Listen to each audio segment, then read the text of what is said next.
Hi everyone and welcome back to the channel. Today we're going to be looking at the Anbernic RG351V and the RG351M.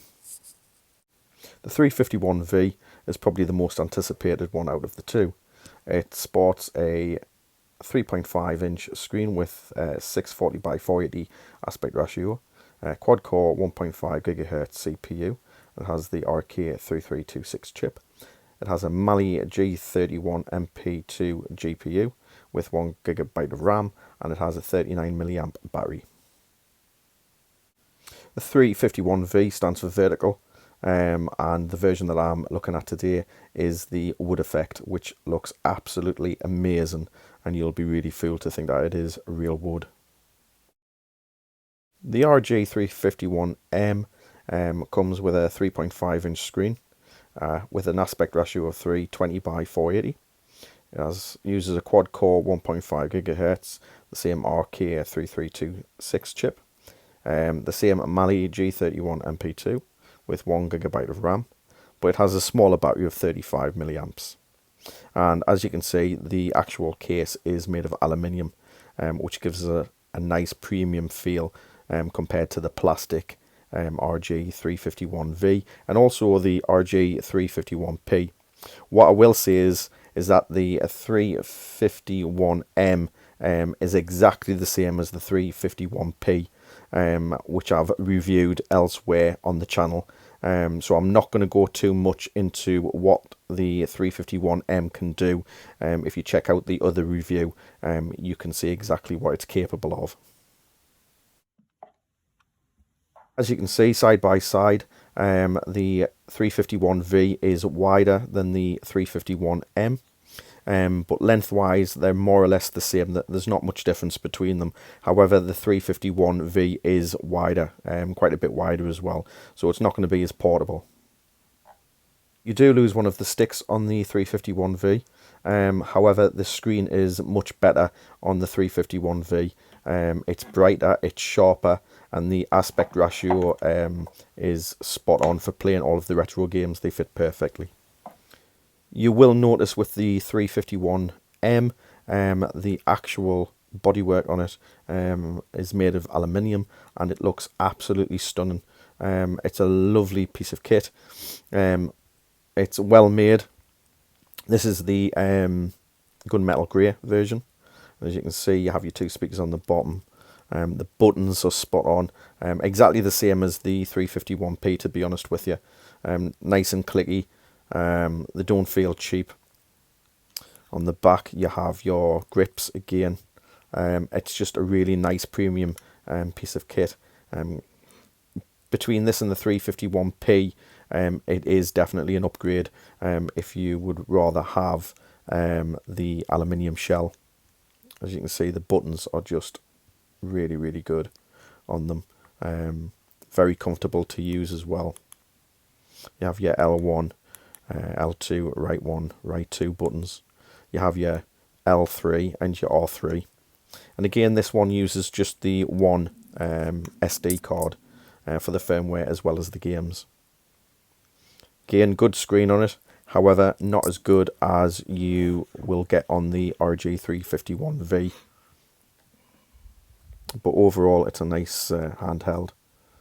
If you look at the review of the RG351P, you'll see exactly what it is capable of. There's no difference there. The main difference is purely cosmetic. It plays exactly all of the same emulators. Again, it struggles to play PSP as well as your Dreamcast, which is again to be expected because it's still using that 3326 rock chip, which is really out of fashion now. And I think the manufacturers need to start using something a little bit more hefty so we can get it to play the emulators better. Side by side with the RG351, the obvious difference is the 351V has the vertical style, whereas the 351M is horizontal. Also, a point to make is the 351M also has the built-in Wi-Fi the same as the RG351V, which the RG351P didn't have. You had to use a dongle, so it's much better now that it's all built in. I've had no issues with the Wi-Fi either. It works excellent.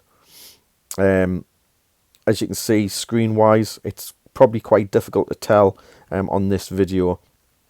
The pixel count is still very good on the RG351M. However, it's still not as good as what it is on the 351V. As you can see, when you get up close, it's just everything's a lot more clearer, it's a lot more sharper. But that's not to say that the screen is a bad one on the RG351M, because it's not. It still plays absolutely perfect. It's very acceptable and is very comfortable to use. You won't be disappointed with that screen. But if you just want something that fits the screen perfectly for the aspect ratio, then the RG351V will probably be the one to go for. It just, all of the games just fit that screen perfectly. They don't look stretched or anything like that compared to the RG351M. So I'll just do a quick side by side so you can see what the two screens look like playing the same game. The 351V, nice and clear, nice and sharp, lovely colours on it. Even though it was a little bit blurry there. Apologies for that, it's just the video, my phone doing the video. And on the 351M, still looks nice, absolutely nothing wrong with it. But I don't think it's shown in this video. The 351V is a lot sharper and the colours are more vibrant. So let's take a closer look at the RG351V. As you can see, this is the wood version that I was sent, and it looks absolutely stunning. It really does look like real wood. It comes with your two SD cards, one for the firmware and one for the games, your reset button and your on-off switch. You only get one stick with the 351V, which is a bit of a downer, but to be honest, you don't really get that many games that use the two sticks. Quality on the D-pad as well as on the stick is excellent as usual with the Anbernic. I wouldn't expect anything different with that, to be honest with you. And also on the buttons as well, they're nice and clicky, nice distance from the base as well. And then you have your start button and your select button. You then have the menu button, which you will use in conjunction with other buttons to get out of games and so on. You have your volume switch on the side. And then on the back you have the new design for the L1, right 1, L2, right 2 buttons. They are tiered, as you can see, nice and clicky. I wasn't too sure at first how comfortable it would be, and I will imagine if you have big hands you will struggle. You'll probably get cramp. However, having small hands myself, I had no issues with those and they worked perfectly well. What's also nice to see is the port is on the bottom of the handheld for the headphone jack as well as the charging. You only get one speaker though, but I have to say the speaker quality is excellent. It goes very loud with no distortion, so no issues there either. As this has exactly the same internals as the RG351M and RG351P, it plays the emulators exactly the same. There's no difference. The only big difference that you will find is at the moment this does not use any custom firmware, and I know the Arcos firmware has updated the emulators for PSP and I think it was the Sega Saturn and Dreamcast, so they work much better on those handhelds.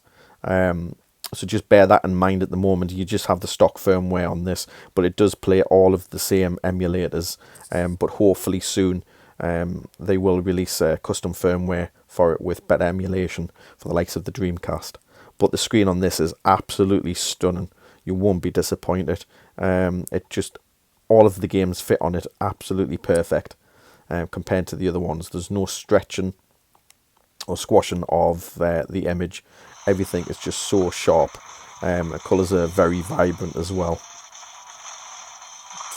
It really is a beautiful screen, and like I say, the sound on it is really good considering it's coming out with just one speaker, as you can hear.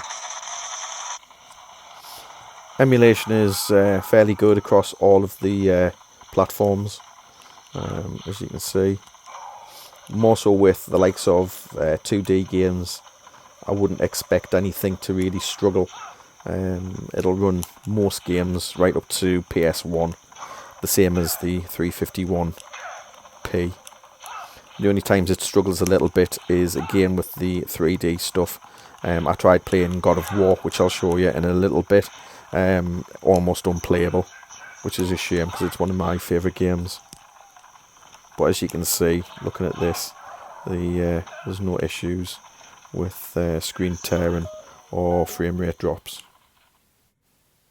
Same with 2D fighting games, work absolutely perfect, as you'll see in this one here. I'm not sure if this was one of the Dreamcast games, but the image quality is just absolutely superb. It really is. And I think this is one of the things you're going to have to sort of weigh up. Do you want something that's a little bit more portable, that has the two sticks, that has the more premium feel, such as the 351M has, or do you want to go for something which isn't as portable because it is a little bit thicker? It isn't as comfortable to use because of the way the triggers are have been put on the back, but you do have that fantastic image quality. It's absolutely amazing. As you can see there, really up close, the pixel density on it is excellent. And when the games work, you know, it just works perfectly. And to be honest, this is my favourite handheld at the moment, and I really do like the RG351M because I like that premium feel, but when it comes to the image quality, it can't beat this. It really is that good. But everything's not perfect, and like the rest of the emulators, the handhelds, it really depends on the emulators that these things are running, and that's where the 351M will overtake the 351V, because you do have that custom firmware available, more so the RCOS, which will hopefully come to this, but I know the 321 elect isn't going to be ported over to the 351V, which is quite a big shame. But as you can see, this Dreamcast game does struggle a little bit. The sound breaking up quite a bit, and then when it gets into the gameplay, you'll see it struggles.